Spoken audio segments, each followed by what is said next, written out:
రాజధాని అమరావతిపై జగన్ స్పందించారు sir recent గా. తొలి దశకే దిక్కు లేదు, మళ్ళీ రెండో దశ అంటూ రెండో దశ భూ సమీకరణపై కొన్ని అభ్యంతరాలు వ్యక్తం చేశారు. దాంతోపాటు కొన్ని అనుమానాలు కూడా వ్యక్తం చేశారు సార్. రివర్ బేసిన్ లో రాజధాని కడతారా? ఇది సుప్రీంకోర్టు మార్గదర్శకాలకు విరుద్ధం, దీనిపై సుప్రీంకోర్టు జోక్యం చేసుకోవాలి. రాజ్యాంగంలో రాజధాని అనే పదమే లేదు, ముఖ్యమంత్రి ఎక్కడ ఉంటే అదే రాజధాని అంటూ జగన్ మాట్లాడారు సార్. ఒకసారి capital, so-called capital, in a river basin. Nobody is allowed to even build a building in a river basin. I do not know where the fuse and the plug is. But one should seriously consider this aspect is the most important aspect. See, Vijayawada is here, Guntur is here, Amaravati is here. 40 kilometers from Vijayawada, 40 kilometers from Guntur. You said you wanted 50,000 acres and you need 2 crores per acre to lay these roads, give electricity, give them water, connect them with sewerage system. And to provide for this, according to your own DPR, you said it requires 2 crores per acre. Now for 50,000 acres, at the rate of 2 crores per acre, according to your own DPR, it costs 1 lakh crores. Now this 1 lakh crores, God knows when it's going to come, God knows how it's going to come. What kind of insanity is this when the first 50,000 acres itself is not developed?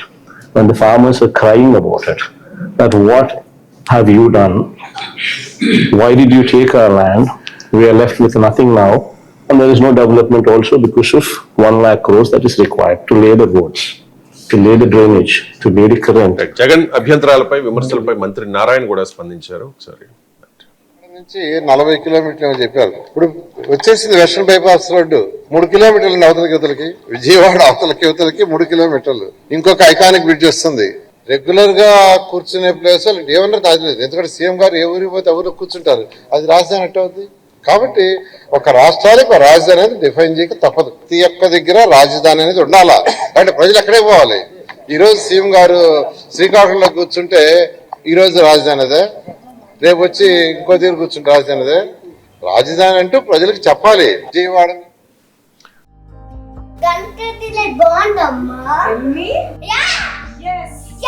Country delight buffalo milk ని మా family వాళ్ళకి ఎప్పటి నుండో వాడుతున్నాను. ఈ పాల first use నుండి నాకు దీనిపైన చాలా నమ్మకం వచ్చింది. Choose Country Delight and live better. Jagan వ్యాఖ్యల మీద చంద్రబాబు నాయుడు కూడా ముఖ్యమంత్రి స్పందించారు. కూడా చూశారు. ఎవరైనా సరే బుద్ధి జ్ఞానం ఉండే వ్యక్తులు మాట్లాడతారు నాకు తెలియదు. ముఖ్యమంత్రి ఎక్కడుంటే అక్కడే క్యాపిటల్ అంట. మొన్నటి వరకు 3 ముక్కలాట ఆడారు, అంటే 3 రాజధానులు అన్నారు. ప్రపంచంలో ఎక్కడా లేవన్నాం, కానీ వినలేదు. ప్రజలు గుణపాఠం చెప్పారు, ఎన్నో ఇబ్బందులు పెట్టారు. ఇప్పుడు మాట్లాడుతున్నాడు ఎక్కడ రాజ్యాంగంలో రాజధాని పేరు లేదంట. ముఖ్యమంత్రి ఎక్కడ కూర్చొని పనిచేసి బెంగళూరులో కూర్చుంటే ఇడుపుల పాయకి పోతే అదే రాజధాని. ఇప్పుడు అంటున్నాడు అది నది పక్కన వచ్చిందంట.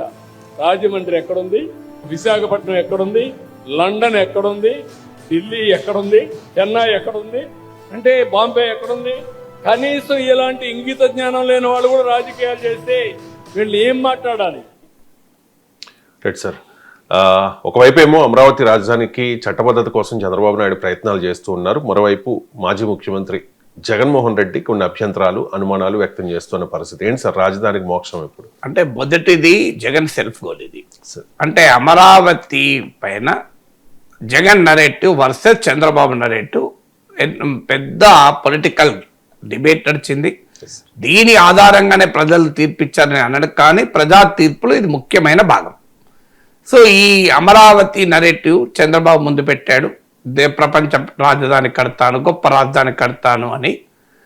జగన్మోహన్ రెడ్డి అసలు అమరావతి అవసరం లేదు, అమరావతి పైనే 1,00,000 కోట్లు ఖర్చు పెడితే రాష్ట్రంలోని ఇతర ప్రాంతాలు ఎలా డెవలప్ అవుతాయి, మేము 3 రాజధానులు తెస్తాం, లెజిస్లేటివ్ క్యాపిటల్ అమరావతిలో ఉంటుంది, జ్యుడిషియల్ క్యాపిటల్ కర్నూలులో ఉంటుంది, ఎగ్జిక్యూటివ్ క్యాపిటల్ వైజాగ్లో ఉంటుంది. సో అన్ని ప్రాంతాల సమగ్రాభివృద్ధికి ఈ 3 రాజధానులే పరిష్కారం అని జగన్ చెప్పాడు. ప్రజాక్షేత్రానికి 2 పార్టీలు వెళ్ళాయి.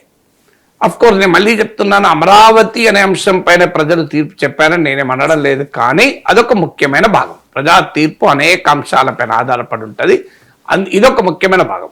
ప్రజలు నిర్ద్వందంగా జగన్ వాదనను తోసిపుచ్చారు. ఎంత నిర్దండంగా తోసిపుచ్చారంటే జ్యుడిషియల్ క్యాపిటల్ ఉన్న రాయలసీమ అంటే మొదటి నుంచి జగన్కు అత్యంత బలమైన కేంద్రం. మీకు 2019 ఎలక్షన్లో గ్రేటర్ రాయలసీమలో మీకు వేళ్లతో లెక్క పెట్టచ్చు, అంతమంది మాత్రమే మీకు గెలిచారు. మీకు చంద్రబాబు నాయుడు, బాలకృష్ణ, కేశవ్ ఇట్లా లెక్కేస్తే ఒక 3-4 ఉన్నట్టు మొత్తం స్వీప్ చేసింది గ్రేటర్ రాయలసీమ వైసీపీ. అలాంటి రాయలసీమలో కూడా ఓడిపోయారు. ఆఖరికి రాయలసీమ గ్రాడ్యుయేట్ కాన్స్టిట్యున్సీలో ఓటుతో మొదలై అసెంబ్లీ ఎన్నికల్లో రాయలసీమలో కూడా ఓడిపోయారు. మీకు ఉత్తరాంధ్రలో రాజధాని తెచ్చి పెద్ద ఎత్తున డెవలప్ చేస్తామన్నారు. ఉత్తరాంధ్ర ప్రజలు తిరస్కరించారు. ఎలాగో అమరావతి కేంద్రంగా ఉన్న ప్రజలు తిరస్కరిస్తారు. అంటే ఈ యొక్క కంప్లీట్లీ ఫెయిల్డ్ అంటే యుద్ధ భూమిలో, ఎన్నికల యుద్ధ భూమిలో ఓడిపోవటానికి కీలకంగా దోహదం చేసిన అంశాన్ని మళ్ళీ జగన్ పట్టుకుంటున్నాడు. ఒక ప్రజలు రిజెక్ట్ చేసిన మోడల్ను మళ్ళీ ముందుకు తెస్తున్నాడు. దీన్ని మించిన సెల్ఫ్ గోల్ ఇంకోటి ఉంటుందా? సో ఇది మొదటిది. రెండవది ల్యాక్ ఆఫ్ అండర్స్టాండింగ్, అవగాహన లేకపోవడం కూడా ఇందులో స్పష్టంగా కనబడుతోంది. ఉదాహరణకు రివర్ బేసిన్ అంటున్నాడు. అసలు రివర్ బేసిన్ నాకు తెలిసిన పరిమితమైన అవగాహన ప్రకారం రివర్ బెడ్ వేరు, రివర్ బేసిన్ వేరు. అంటే రివర్ బెడ్ అంటే నది ఒడ్డున, అంటే పూర్తిగా నదీ గర్భం అంటారే, నదీ గర్భం ఒడ్డున కూడా కాదు. రివర్ బెడ్, రివర్ షోర్, రివర్ బేసిన్. రివర్ బేసిన్ చాలా విశాలమైన ప్రాంతం. ఇప్పుడు హైదరాబాద్ కూడా గోదావరి రివర్ బేసిన్లో ఉంటుంది. సో హైదరాబాద్ గోదావరి నది పక్కన ఉన్నదా, ఒడ్డున వేరు, షోర్ అంటారు దాన్ని. మీకు బెడ్, రివర్ బెడ్ వేరు. రివర్ బెడ్ అంటే రివర్ మ్యాక్సిమం కోర్స్, అంటే రివర్కు భారీగా వరదలు వచ్చినప్పుడు కూడా ఎక్కడి వరకైతే రివర్ ఉంటుందో దాన్ని రివర్ బెడ్ అంటారు. అంటే ఆ రివర్ బెడ్లో మీకు పేదలకు భూములు కూడా అసైన్ చేస్తారు, పంటలు పండించుకుంటారు కూడా. కానీ వరదలు వచ్చినప్పుడు ఆ పొలాల్లో పంట ఉండదు, మిగతా టైంలో సారవంతమైన నేల కనుక పండించుకుంటుంటారు. దాన్ని రివర్ బెడ్ అంటారు. So coastal regulatory zone river బెడ్కు వర్తిస్తుంది, రివర్ బేసిన్కు వర్తిస్తుంది నేను అనుకోను. ఈవెన్ రివర్ షోర్కు కూడా వర్తించదు. సో అందువల్ల రివర్ బెడ్లో రాజధాని కట్టడం లేదు అని మినిస్టర్ నారాయణ కూడా స్టేట్మెంట్ ఇచ్చారు. మేము ఈవెన్ ఆ రివర్ బండ్ రోడ్ కూడా మేము ఇప్పటి వరకు ఫైనల్ చేయలేదు, ఎందుకంటే ఇరిగేషన్ వాళ్ళతో చర్చిస్తున్నాం నదీ ప్రవాహం ఎక్కడి వరకు ఉంటుంది అని. రివర్ బెడ్లో నిర్మాణాలు చేయడం లేదు, రివర్ బండ్ కూడా అందుకే ఇంకా కట్టలేదు అని చెప్పారు. సో అందువల్ల జగన్ రివర్ బెడ్, రివర్ బేసిన్ల మధ్య కన్ఫ్యూజన్ చాలా క్లియర్గా కనబడుతోంది. అందుకే మీకు ఇప్పుడు చంద్రబాబు నాయుడు అటాక్ చేస్తానికి, టీడీపీ అటాక్ చేస్తానికి వీలు కల్పించాడు. రివర్ ఒడ్డున లేకపోతే నదులు ఎక్కడ ఉంటాయి, ఎడార్లలో ఉంటాయా నగరాలని? నగరాలు ఉండేదే రివర్ ఒడ్డున ఉంటాయి. మీకు మానవ నాగరికతే రివర్ నది ఒడ్డున ఉంటుంది. సింధు నాగరికత, నైలు నది నాగరికత, అమెజాన్ నది నాగరికత. మీకు మాస్కోవా రివర్ పక్కన మాస్కో ఉంది, థేమ్స్ నది అనుకుంటాను, దాని పక్కన లండన్ ఉంది. మీకు న్యూయార్క్ కూడా ఒక రివర్లో ఉంది. హైదరాబాద్ మధ్యలోకి వెళ్ళి రివర్ పోతుంది, రివర్ ఫ్రంట్ అంటారు దాన్ని. సౌత్ కొరియాలో రివర్ ఫ్రంట్ వెళ్ళి చూసొచ్చారు కూడా తెలంగాణ నాయకులు. మీకు గంగా నది తీరాన మీకు నగరాలు ఉంటాయి. అసలు ప్రపంచ నాగరికతే నదుల పక్కన ఉంటుంది, ఎందుకంటే water is key to survival of mankind కనుక. సో అందుకే నదీ పరివాహక నాగరికతలు వచ్చాయి. సో విచిత్రంగా నదుల ఒడ్డున్న నగరాలు ఏంటి అని అడిగితే దానికి ఏముంటుంది, నది వరద ముప్పులు ఉన్న ప్రాంతంలో కట్టారన్న లాజిక్ ఉంటుంది. దానికి కూడా ఆధునిక కాలంలో వరద ముప్పును తప్పించుకునేలా నగరాల నిర్మాణం ఎలా చేయాలి, సస్టైనబుల్ సిటీస్ ఎలా నిర్మించాలి, ఫ్లడ్ ప్రూఫ్ సిటీస్ ఎలా నిర్మించాలి, డిజాస్టర్ రెసిలియన్స్ సిటీస్ ఎలా నిర్మించాలి, చాలా సైన్స్ డెవలప్ అవుతుంది. అదైనా at least there is some logic. అంటే ఫ్లడ్ ప్రోన్ ఏరియాలో వరద ప్రాంతాన్ని ఎలా కడతారంటే అది ఫ్లడ్ ప్రోనా కాదా డిబేట్ నడుస్తుంది. కానీ రివర్ రివర్ పక్కన కట్టద్దని, రివర్ పక్కన కట్టకపోతే ఎడాల కడతారా నగరాలు? సో అందువల్ల అక్కడ మీకు క్లియర్గా జగన్ తన అవగాహన రాహిత్యాన్ని ప్రదర్శించుకున్నారు. ఇంకొకటి ఏంటంటే ముఖ్యమంత్రి ఎక్కడ కూర్చుంటే అక్కడ రాదాలి. గతంలో కూడా ఇదే ఆర్గ్యుమెంట్ పెట్టారు. అది కూడా ప్రాపర్ అండర్స్టాండ్. కాన్స్టిట్యూషన్లో క్యాపిటల్ లేదు. కాన్స్టిట్యూషన్లో క్యాపిటల్ ఏంది? కాన్స్టిట్యూషన్ అన్ని ఉంటాయా? కాన్స్టిట్యూషన్లో ప్రతి పదము చేర్చరు. కాన్స్టిట్యూషన్లో క్యాపిటల్ లేదు కనుక ముఖ్యమంత్రి ఎక్కడ కూర్చుని అక్కడ క్యాపిటల్ కాదు. Seat of government is capital. దానికి జగన్ అర్థం చేసుకుని సీట్ ఆఫ్ చీఫ్ మినిస్టర్ అనుకుంటున్నాడు. ఎందుకంటే జగన్మోహన్ రెడ్డి దృష్టిలో తానే ప్రభుత్వం, కానీ అది రాజ్యాంగ దృష్టిలో కాదు. ముఖ్యమంత్రి ప్రభుత్వము, ప్రభుత్వమే ముఖ్యమంత్రి, నేనేం చెప్తే అదే ప్రజాస్వామ్యం అని జగన్ అనుకుంటున్నాడు. చాలా మంది రాజకీయ నాయకులు అలాగే అనుకుంటారు. మరి అనుకోవడం వేరు, పైకి చెప్పడం వేరు.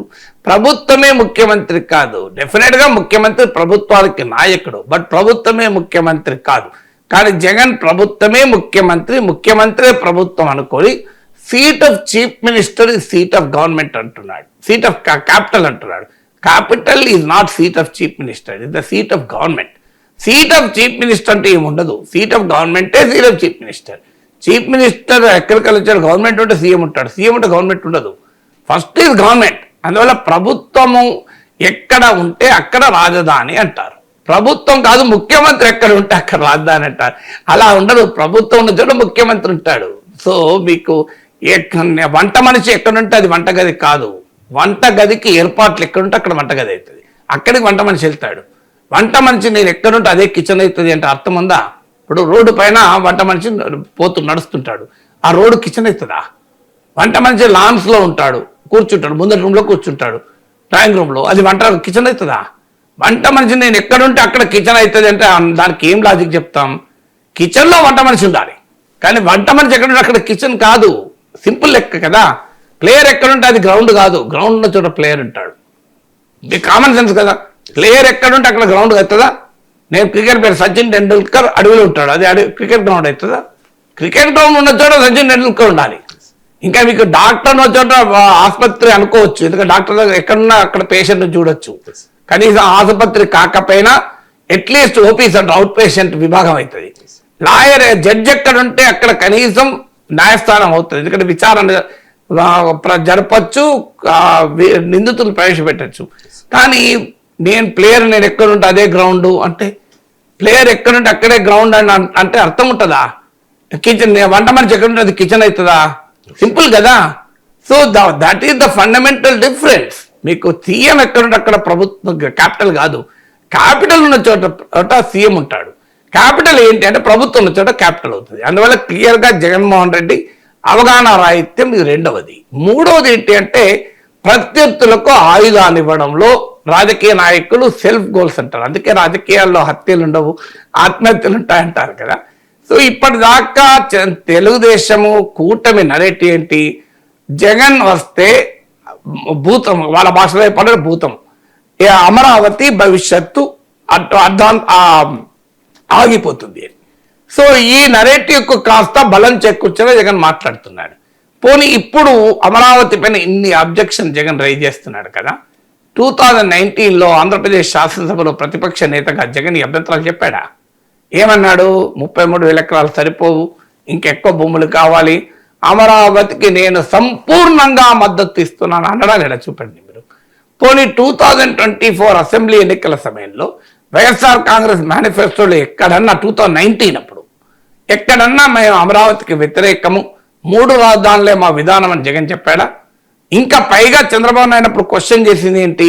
మా నాయకుడు తాడేపల్లిలో అమరావతిలో ఇల్లు కట్టుకున్నాడు, చంద్రబాబు నాయుడు ఇప్పటికీ ఇల్లు లేదు, అద్దె ఇంట్లో ఉంటున్నాడు, వీకెండ్ అయితే హైదరాబాద్ పోతున్నాడు. ఇది కదా విమర్శ. మరి ఇప్పుడు వచ్చి మీరు అమరావతి ఒడ్డున నది దగ్గర కడతారా, అది అమరావతి అసలు కట్టడమే తప్పు అని వాదన పెడితే లాజిక్ ఉందా? మీరే అసెంబ్లీలో సమర్థించారు కదా, మీరే మేనిఫెస్టోలో చెప్పింది ఏంటి? అందువల్ల పొలిటికల్లీ కూడా ఇట్ ఈస్ అనైతికమైంది, రాజకీయంగా అనైతికమైంది. పైగా ప్రత్యర్థులకు బలమైన ఆయుధాలు ఇస్తున్నాడు. ఇంతకన్నా మించిన సెల్ఫ్ గోల్స్ ఇంకేమైనా ఉంటాయా?